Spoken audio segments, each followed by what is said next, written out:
নমস্কার, খবর শুনছেন ইন্ডিয়া নিউজ টিভি থেকে।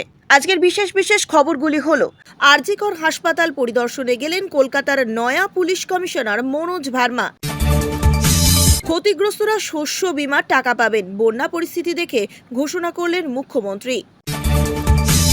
সিজিও কমপ্লেক্স থেকে বার হওয়ার পর সাংবাদিকদের মুখোমুখি হলেন মীনাক্ষী মুখার্জি। মাদক দ্রব্য খাইয়ে তরুণীকে গণধর্ষণ করল প্রেমিক ও তার কতিপয় বন্ধুরা। প্রেমিকার অভিযোগের ভিত্তিতে পুলিশ অভিযুক্তদের গ্রেপ্তার করেন। উত্তরবঙ্গ মেডিকেলে ভুয়ো নিয়োগপত্র নিয়ে চাকরিতে যোগ দেওয়ার চেষ্টা, ধৃত অভিযুক্ত ও তার আত্মীয়।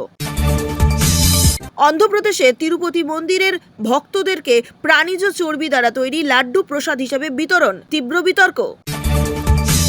এবারে আসছি বিস্তারিত খবরে। তার আগে প্রথমেই অনুরোধ করব, আমাদের চ্যানেলটি সাবস্ক্রাইব করুন এবং বেল আইকনটি প্রেস করে প্রতিদিনের নতুন নতুন খবরের আপডেট পেতে আমাদের সঙ্গে থাকুন। আরজিকর হাসপাতাল পরিদর্শনে নতুন পুলিশ কমিশনার মনোজ বর্মা। নতুন পুলিশ কমিশনার মনোজ বর্মা আরজিকর হাসপাতাল পরিদর্শন করলেন। বৃহস্পতিবার গেলেন তিনি অকুস্থলে আর ঘুরে দেখলেন চারতলার বহু বিতর্কিত ওই এলাকাটি। দুপুরে সেখানে তিনি যাওয়ার আগেই তা জানিয়ে দেওয়া হয়েছিল। কড়া নিরাপত্তার মধ্যেই এই ঝটিকা সফরের আগেই সব রকমের প্রস্তুতি নেওয়া হয়েছিল। নতুন ডেপুটি পুলিশ কমিশনার নর্থ হাজির ছিলেন। তৎসহ অন্যান্য পদস্থ পুলিশকর্তা ও আরজিকর হাসপাতালের শীর্ষ আধিকারিকেরা উপস্থিত ছিলেন। কেন্দ্রীয় বাহিনীর উপস্থিতিতে হয় এই পরিদর্শন। আরজিকর হাসপাতালের মহিলা পিজিটির রহস্য মৃত্যু ঘটনার পরিপ্রেক্ষিতে গত 9ই আগস্ট রাতের ঘটনার পর মৃতদেহ উদ্ধার এবং এলাকা কর্ডন করে রাখা seminar room, chest medicine word প্রভৃতি জায়গা পরিদর্শন করেন তিনি। এই সূত্রে জুনিয়র চিকিৎসক এবং তার পরিবারের সদস্যদের ডেকে পাঠানো, টালা থানার ভূমিকা, ময়নাতদন্তের জন্য দেহ পাঠানো এবং তা নিয়ে গড়িমসি ইত্যাদি ও লিপিবদ্ধ করা হয়েছে। কলকাতা পুলিশের নতুন দায়িত্ব নিয়ে এই বিষয়টি বুঝতে এই পরিদর্শন করছেন বলে মনে করা হচ্ছে। সেই সঙ্গে সংস্কারের নামে বিল্ডিং ভাঙচুরের ঘটনা বিতর্ক বাড়িয়েছে।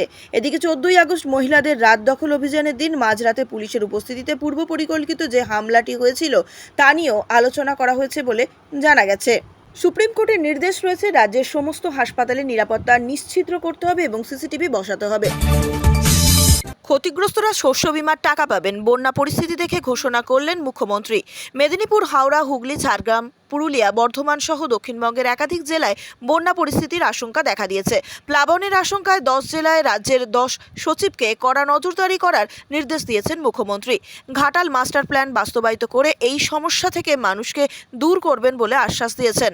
বুধবার পরিকল্পিতভাবে জল ছাড়ার জেরে দক্ষিণবঙ্গে একাধিক জেলায় বানভাসী পরিস্থিতি তৈরি হয়েছে। জেলা সফরে এসে মুখ্যমন্ত্রী মমতা বন্দ্যোপাধ্যায় ডিবিসিকে কাঠগড়ায় তুলেছেন। মুখ্যমন্ত্রী মমতা বন্দ্যোপাধ্যায় স্পষ্ট বলেছিলেন, এটা ম্যানমেড বন্যা। এমন সুর চড়ালেও ডিবিসি তাতে কর্ণপাত করেনি। আজ বৃহস্পতিবার আবার দামোদর উপত্যকায় একাধিক বাঁধ এবং জলাধার থেকে জল ছাড়ার কাজ শুরু করে দিয়েছে ডিবিসি। আজ ডিবিসির বিবৃতি দিয়ে জানাচ্ছে, মাইথন এবং পাঞ্চেত থেকে মোট 80,000 কিউসেক জল ছাড়া হচ্ছে। এই আবহে গোটা পরিস্থিতি নিয়ে এক্স হ্যান্ডেলে তুলে ধরলেন নিজের প্রতিজ্ঞা এবং দুর্গতদের কথা। এদিকে মুখ্যমন্ত্রী মমতা বন্দ্যোপাধ্যায় পরিস্থিতির কথা জানানোর পরও ডিবিসি এভাবে জল ছেড়ে দিয়েছে, কোনো কথা শোনেনি বলেই অভিযোগ। তাই তো আজ মুখ্যমন্ত্রী পশ্চিম মেদিনীপুরে ডিবিসির সঙ্গে সব সম্পর্ক শেষ করার কথা বলেছেন। জানি এখন রাজনীতিতে আলোড়ন পড়ে গিয়েছে। এক্স হ্যান্ডেলে বাংলার মুখ্যমন্ত্রী লিখেছেন, আর্ত মানুষের পাশে আজীবন থাকার প্রতিজ্ঞা নিয়ে এই রাজনীতির ময়দানে পা রেখেছিলাম।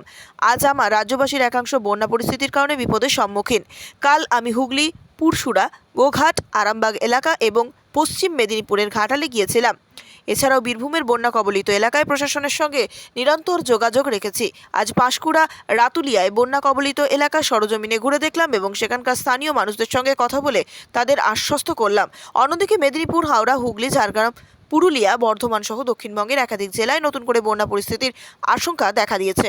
সুতরাং প্লাবনের আশঙ্কায় 10 জেলায় রাজ্যের 10 সচিবকে কড়া নজরদারি দেওয়ার নির্দেশ দিয়েছেন মুখ্যমন্ত্রী। আরজিকরের ঘটনার নির্যাতিতার ন্যায়ের দাবিতে বাম যুবনেত্রী মীনাক্ষী মুখোপাধ্যায় আজ সল্টলেকের সিজিও কমপ্লেক্সে উপস্থিত হয়েছিলেন। দোষীদের শাস্তির দাবিতে তার আন্দোলন তীব্র থেকে দিন দিন তীব্রতর হচ্ছে। তলব পেয়ে বৃহস্পতিবারই সল্টলেকের সিজিও কমপ্লেক্সে সকাল 9টায় হাজির হয়েছিলেন বাম যুবনেত্রী মীনাক্ষী মুখোপাধ্যায়। তিনি জানান, আরজিকরের ঘটনায় তিনি সহযোগিতা করতে এসেছেন। এই মাত্র পাওয়া খবর থেকে জানা যাচ্ছে তিনি সিজিও কমপ্লেক্স থেকে বেরিয়েছেন। আসুন দেখে নেব তিনি কি বলতে চাইছেন। মাদক খাইয়ে তরুণীকে গণধর্ষণ করল প্রেমিক ও তার বন্ধুরা।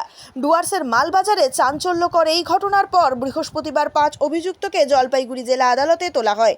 পুলিশ ও স্থানীয় সূত্রে জানা গেছে, জলপাইগুড়ি জেলার মালবাজার থানা এলাকায় একটি চা বাগানে নক্কারজনক এই ঘটনাটি ঘটেছে। সিকিমে কর্তব্যরত থাকা নির্যাতিতা ওই তরুণী ছুটিতে বাড়ি এসেছিলেন। এর মধ্যেই স্থানীয় এক যুবকের সঙ্গে প্রেমের সম্পর্কে জড়িয়ে পড়েন তিনি। অভিযোগ, প্রেমিক যুবকের সঙ্গে একটি চা বাগানে এলাকায় দেখা করতে গিয়েছিলেন। ওই সময় প্রেমিক ও তার কয়েকজন সঙ্গী মিলে ওই যুবতীকে চা বাগান এলাকার মধ্যেই ধর্ষণ করে।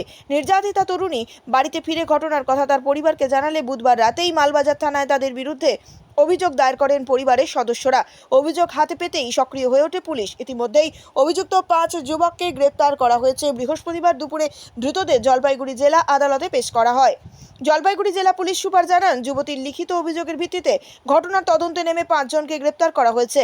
গত 16 তারিখে বিকেলে ওই যুবতী প্রেমিকের সঙ্গে দেখা করতে চা বাগান এলাকায় গিয়েছিলেন, যেখানে 2 বন্ধুদের সঙ্গে তার পরিচয় করিয়ে দেয় প্রেমিক। পরবর্তীতে আরও কয়েকজন যুবক আসে, সেখানে যুবতীকে মাদক খাইয়ে বেহুশ করে দেয় তারা। পরদিন ভোর রাতে হুঁশ ফিরলে বুঝতে পারে তিনি যৌন নির্যাতনের শিকার হয়েছেন। তার একটি ঘড়ি ও টি-শার্ট গায়েব রয়েছে। অন্যদিকে গণধর্ষণ কাণ্ডে ধৃত 5 যুবককে অভিযুক্তকে 14 দিনের জেল হেফাজতের নির্দেশ দিল জলপাইগুড়ি জেলা আদালত। সরকারি আইনজীবী মৃন্ময় ব্যানার্জি বলেন, অভিযুক্তদের জামিনের আবেদন নামঞ্জুর করেছে সিজিএম আদালত। অভিযুক্ত যুবক রায়গঞ্জের বাসিন্দা। বৃহস্পতিবার এক আত্মীয়কে সঙ্গে নিয়ে উত্তরবঙ্গ মেডিকেলে গিয়েছিলেন তিনি। তার হাতে ছিল একটি নিয়োগপত্র, যেটি দেখেই সন্দেহ হয় উত্তরবঙ্গ মেডিকেলের অধ্যক্ষের। ভুয়ো নিয়োগপত্র নিয়ে উত্তরবঙ্গ মেডিকেল কলেজে কাজে যোগ দিতে গিয়েছিলেন সেই যুবক, কিন্তু শেষ পর্যন্ত স্বাস্থ্য দপ্তরের পোর্টালই ধরিয়ে দিল ওই অভিযুক্তকে। ঘটনাটি ঘটেছে বৃহস্পতিবার দুপুরে। 25 বছরের ওই যুবক রায়গঞ্জের বাসিন্দা। বৃহস্পতিবার তিনি গিয়েছিলেন উত্তরবঙ্গ মেডিকেল কলেজে কাজে যোগ দিতে। হাতে ছিল গ্রুপ ডি পদে চাকরির একটি নিয়োগপত্র। এক ঝলক দেখলেই বোঝার উপায় নেই সেটি ভুয়ো, কিন্তু নথি যাচাইয়ের সময় ওই নিয়োগপত্র দেখে সন্দেহ হয় উত্তরবঙ্গ মেডিকেলের অধ্যক্ষ চিকিৎসক ইন্দ্রজিৎ সাহার। তিনি খবর দেন উত্তরবঙ্গ মেডিকেল পুলিশ ফাঁড়িতে। পুলিশ সঙ্গে সঙ্গে অধ্যক্ষের কক্ষ থেকে অভিযুক্ত ও তার আত্মীয়কে আটক করে এবং পরে দুজনকেই গ্রেপ্তার করা হয়। পুলিশ সূত্রে খবর, শুক্রবার তাদের আদালতে পেশ করা হবে। রায়গঞ্জের বাসিন্দা ওই যুবক বৃহস্পতিবার এক আত্মীয়কে সঙ্গে নিয়ে উত্তরবঙ্গ মেডিকেল কলেজে গিয়েছিলেন। তার নিয়োগপত্রটি যাচাইয়ের জন্য জমা পড়তেই সেটি দেখে সন্দেহ জাগে অধ্যক্ষের মনে। হাসপাতাল সূত্রে খবর, নিয়োগপত্রের শেষের দিকে থাকা সই দেখে প্রথমে সন্দেহ দানা বাঁধে। তাছাড়া এই ধরনের নিয়োগের ক্ষেত্রে তা স্বাস্থ্য দপ্তরের পোর্টালেও আপলোড করা হয়, কিন্তু এই ক্ষেত্রে তাও ছিল না। ফলে সন্দেহ আরও ঘনীভূত হয়। এরপর অভিযুক্ত ও তার আত্মীয়কে সেখানে বসিয়ে রেখে মেডিকেলের পুলিশ ফাঁড়িতে খবর দেন হাসপাতাল কর্তৃপক্ষ। পুলিশ এসে 2 জনকে প্রথমে আটক করে এবং পরে গ্রেপ্তার করে। পুলিশ সূত্রে খবর, জেলায় তারা স্বীকার করেছেন 1.5 লাখ টাকার বিনিময়ে ওই ভুয়ো নিয়োগপত্র পেয়েছেন তারা। এই প্রতারণার নেপথ্যে কে বা কারা রয়েছেন তা নিয়ে তদন্ত করছে পুলিশ। এই ঘটনাটি নিয়ে পুলিশের তরফে এখনও পর্যন্ত কিছু জানানো হয়নি।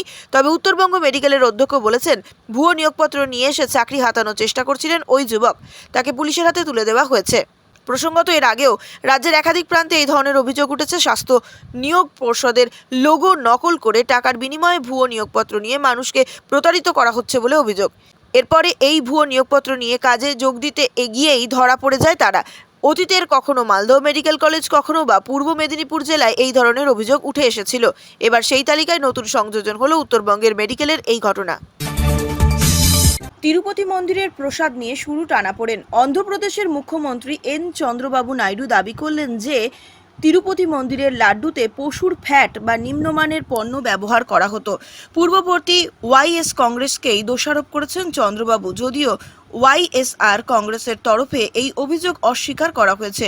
অন্ধ্রপ্রদেশের রাজধানী অমরাবতীতে একটি দলীয় বৈঠকেই মুখ্যমন্ত্রী চন্দ্রবাবু নাইডু দাবি করেন যে তিরুপতির শ্রী ভেঙ্কটেশ্বর মন্দিরে প্রসাদী লাড্ডুতে পশুর ফ্যাট ব্যবহার করা হতো। তিনি বলেন, তিরুমালার লাড্ডুতেও নিম্নমানের সামগ্রী ব্যবহার করা হতো। ঘিয়ের বদলে ফ্যাট ব্যবহার করত তারা।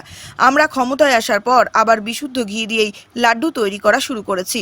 মন্দির নিয়মিত স্যানিটাইজ করা হয় এখন। মুখ্যমন্ত্রীর এই দাবির পর অন্যান্য মন্ত্রীরা অন্ধ্রপ্রদেশের আইটি মন্ত্রী নারা লোকেশ বলেন, তিরুমালার ভেঙ্কটেশ্বর মন্দির আমাদের কাছে সবথেকে পবিত্র মন্দির। আমি শুনে অবাক যে জগমোহন রেড্ডির প্রশাসন তিরুপতির প্রসাদে ঘিয়ের বদলে ফ্যাট ব্যবহার করত। আমি শুনে অবাক যে জগমোহন রেড্ডির প্রশাসন তিরুপতির প্রসাদে ঘিয়ের বদলে ফ্যাট ব্যবহার করত।